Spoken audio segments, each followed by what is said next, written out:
It's your boy DJ Akademiks. Enough is enough. No more responses to Kendrick Lamar's verse on Control. No more cheerleading, no more dick riding, no more struggle bars. Y'all just proving him right on what he said the first time, which is y'all niggas need to step your bars up. Listen, Young Guru said it best. I watched this video online. And he equated it to basketball, which is a good comparison. What Kendrick did on Control was Kobe Bryant putting up 81 points. Yes, everybody's dropping responses now. And yeah, some of them are pretty good. Some of them are just good and some of them are garbage. But for the most part, most of the people responding are putting out good verses, good responses. However, it's not 81. I'm going to go over some of these responses that got put out so far. To me, B.O.b. response was whack. I know a lot of people is feeling it, but I'm not feeling it. That shit's garbage. I'm not feeling that. I'm judging you at a very high level. I'm not judging you on an average rap day. I'm judging you compared to the shit I heard from Kendrick Lamar. B.O.b., come again. Step it up. The first rapper from New York who responded, Joel Ortiz. That was a 35-point game. On a regular night, niggas is dick riding you on SportsCenter. You all over the highlights. But it's not 81. Without the comparison to Kendrick, you did an amazing verse. I love the lyricism. I love how you came out. Love the whole flow. But it's not 81. It's not Kendrick. King Los, he came with a solid 30-point game. On a regular night. Very good. Incredible lyrical performance. But it's just not better than Kendrick. Fred the Godson, another 25-point game. On a regular night, he stepped it up from his usual performance. We will be applauding you. But it's not 81. Cassidy, he took off the knee brace. He shocked us. He pulled out a couple old crossover moves from his past. He dropped a 30-point game. But it's still not better than Kendrick. Then we got some people that responded that I didn't even know still raps or existed. J.R. Ryder? What? I seen him tweet, "Oh, somebody's in trouble," with a twit pic of the booth. Like he was about to spit something serious. Nigga, please. That shit was a 10-point game, 5 out of 16 shooting from the field. Come again. Lupe, you could do better than that, my nigga. After all the slander you actually aimed in Kendrick Lamar's direction and you come out playing like that, you look like Drake trying to get in the Miami Heat locker room after the finals. Nobody invited you, nigga. Come again. Iman Shumpert. Since when do we have basketball players actually just rapping? My nigga, you should be working out trying to make sure you get to the NBA finals next year. That shit you spit, all struggle bars. That was a 2 assists, 10 turnover game. Come again, nigga. Between those struggle bars that this nigga Iman Shumpert spit, with J.R. Smith over there down his hair, we got Meta World Peace trying to get to the booth next to drop a response to Kendrick. I've thrown all the New York Knicks' hopes of going to the playoffs in the bushes where 40 Glock got thrown in. Just where they belong. I mean, damn. Who's next? Is Melo going to come out with some verses? Who's next to really get in the booth that shouldn't be there to actually respond? Looks like the Knicks got their version of the Three Stooges all doing bullshit this offseason. Knicks fans, I don't know what y'all going to do. But still, who's next to come out trying to provide a response to Kendrick? Is Aaron Hernandez going to tweet out or send a letter with some handwritten bars from jail, some handwritten killer bars? What are you going to do? Is Jerry Sandusky probably saying, listen, forget Kendrick, I'm writing some ill bars for mindless behavior? What y'all doing out here? To keep it real, to be honest, the people that didn't get mentioned were more upset than the people that were mentioned. TMZ caught Wale saying it. He was like, I better had been mentioned. To me, he looks like he don't got a problem with the verse.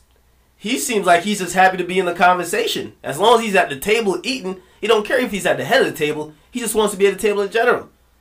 He just happened to be in the conversation. But you know what? That's exactly what's wrong with the game right now. Make this shit competitive again.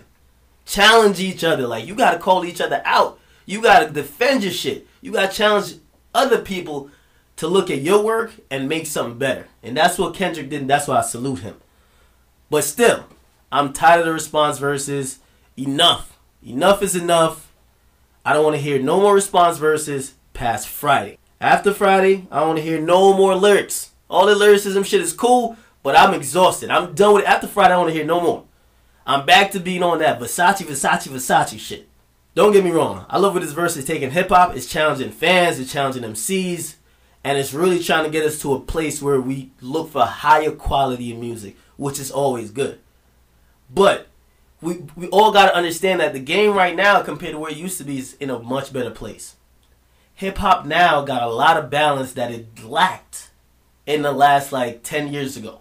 10 years, or 5 to 10 years ago, it didn't have the balance that we have now. Right now, hip-hop is great balance. Kendrick Lamar and Chief Keef, they're the yin and yang of hip-hop music. Think about it.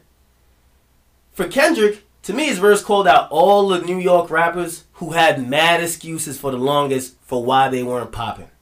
Saying, oh, you gotta dumb it down nowadays. You gotta be on some southern beats to succeed. Well, here Kendrick is. He's not on that dumbing down shit. And he's not on southern beats. And he's still coming with it. Now what's your excuse? What excuse you gonna use now for the reason you're not popping in these streets?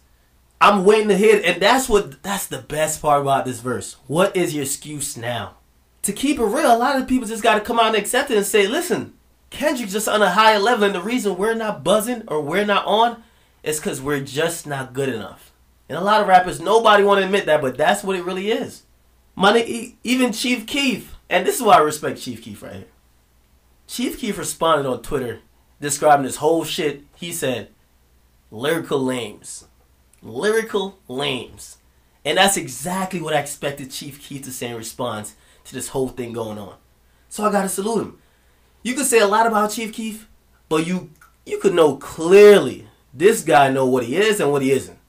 He knows his lane, and you gotta respect somebody like that. I gotta respect somebody that knows his lane. Or there's a saying that goes, if you play your position, you'll never lose it. And that's what he's doing. He's playing his position. That's not his lane with all this lyricism shit. So, of course, he just he clowned it on Twitter, and then he moved on. He's back to his ignorant shit. And as I said, like Chief Keef and Kendrick Lamar did a yin and yang of hip-hop music. Lyricism and consciousness versus thuggery and ignorance. And don't get it twisted. Yo, I love Chief Keef music. I love how he embraces that shit. And you know what? Everybody has an ignorant nigga moment or nigga times during the week. For me, it's all weekend. Once it hit the weekend, I'm on that nigga shit. I'm on that nigga shit and I'm ratchet. So that's what it is. So I'm embracing Chief Keef then. He's dropping a mixtape today, and I'm definitely bumping that shit. Bang 2, that's going to be my whole anthem for the week. And Gucci Mane is just like Chief Keef. He ignorant, but he knows what he is. He stays his lane. He didn't even pay attention to this whole shit about Kendrick Lamar's verse. He dropped 3 mixtapes yesterday and had people talking about him too in the whole conversation to the responses about Kendrick's verse. So people were talking about his mixtapes while they were still talking about hip-hop. It's still a great day for hip-hop. As I said, it's a yin and yang. We got the consciousness and we still got the ignorance. And I really like it. He even got on Twitter and he was like, yo, name me your top 3 most pussy-ass rappers. Mine are Jeezy, Yo Gotti, and T.I. But there's 100 more. Y'all gotta respect that man. I don't care what nobody said. You gotta respect that man because he's true to what he is. Doesn't hold his tongue. And at least from what I've seen, I've never seen someone really check him and he folded or end up apologizing or nothing like that. You gotta respect it. Seems real. Whether you agree with him or not, he's speaking his mind and nobody's checking him. Gucci Mane is what 40 Glock thought he wanted to be a couple years ago before he got his ass whipped by the game and thrown in the bushes. And then got on World Star and then sued. But I don't know if T.I., Yo Gotti, Young Jeezy are shook. I don't know if they ain't see the tweets. I don't know if they just ignoring Gucci at this point and just don't give a shit. But to me, like, Gucci's carrying the flag for all the ignorant niggas. He's the same nigga who recorded this song for the nigga or niggas that were involved with trying to kill him, and he ended up killing one of them. He went to their hometown, performed the track, and didn't give 2 shits about all the death threats niggas put out online about him. I gotta respect that man. To me, it's clear that Gucci Mane ain't a rational person. And that's somebody I don't want to get in his way. This nigga's on Twitter auctioning off Waka Flocka, which is his protege, the nigga who used to be like his right-hand man a couple years ago. He's auctioning off his rap contract. Like somebody trying to sell their old car on Craigslist. He's just doing it on Twitter. He said, who wants to buy this nigga? To me, hip-hop is in a great space right now. Backpackers or lyricists or whatever you want to call them, they're striving. Ignorance and stupidity too is also striving. Everybody's in a good place, in a good little pocket. Ratchets got a voice and fake intellectuals have a voice too. Hip-hop is in a perfect equilibrium right now. We got consciousness, ignorance. We got lyricism and simplicity. It all balances each other out. There's a space for everybody in this game right now. Anybody not flourishing right now, they only got themselves to blame. That's because you're not putting that work in. That's because you're not going on these tours grinding. You're not doing these mixtapes. You're not really connecting with your fans. You're not building up your fan base. You're not dropping songs regularly. You're not promoting yourself. You're waiting on other people. You're not doing all the groundwork that all these artists that are flourishing now have done. So you got no one else to blame but yourself. But right now, the only thing I can say after this week and actually after the last 2 days, I definitely love hip-hop. So y'all let me know what y'all think about this. I love where hip-hop's at right now. I love each of the facets that's within the culture. And I just want this shit to continue.